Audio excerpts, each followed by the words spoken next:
Hello everyone, I am Meena Gupta and I explain the few topics of the solid state today. As we all know, the general characteristics of solids have definite mass, volume and shape. Intermolecular distances are very short. It means having more force of attraction, or we can say having strong intermolecular force of attraction. The constituent particles may be atoms, molecules or ions having fixed positions and can only oscillate about their mean positions. And the last is they are incompressible and rigid because not having the space between the particles, so solids are non-compressible in nature. Next, here two types of solids. One is amorphous and crystalline solid. Two types of solids. One is crystalline solids and another is amorphous solid. What are the characteristics of crystalline solids? Having regular arrangement of particles. Second, long range order of particles. It means particles are arranged in a regular manner in all the structure. The third one is having sharp melting point. It means having a single melting point. All the atoms or all the constituent particles melt at a single temperature. Next is having anisotropic in nature. I will discuss later anisotropic behavior. Here the examples are sodium chloride, NaCl, CaCO3, diamond, graphite, etc. Amorphous solids having irregular arrangement of particles. It means no regular arrangement. Particles are randomly arranged in the whole structure.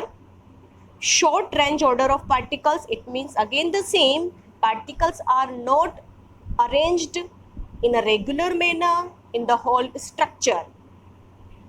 Having broad melting point, it means not having a single temperature at which all the molecules or all the solids melt. They are isotropic in nature. For example, glass, rubber, plastic, chalk, cotton, candy, etc. Now I will explain anisotropy and isotropy. Crystalline solids are anisotropic in nature. It means physical properties are not same in all direction. If we see in direction AB, the arrangement like this, all are it's blue particles.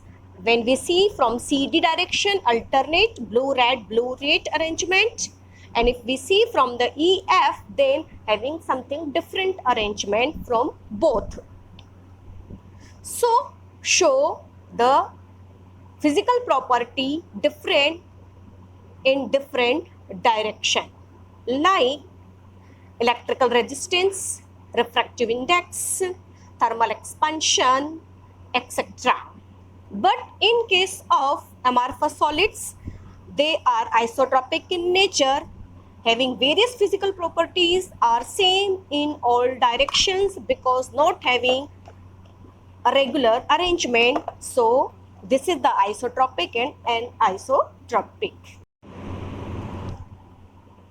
See here, some glass objects from ancient civilization are found to become milky in appearance because of some crystallization. Amorphous solids have a tendency to flow, so these solids are also called pseudo or super cold liquids. See in this picture, the glass of the old buildings become thicker at the bottom as compared to the top because glasses are super cold liquid having tendency to flow due to the gravity. So particles deposited at the bottom, so bottom portion will be thick. This process is very slow and takes hundreds of years. Due to this ability of amorphous solid to flow the liquid, amorphous solids are also called supercooled liquid or pseudo solids. Okay, now in the next session, I will discuss the types of crystalline solid. Thank you so much.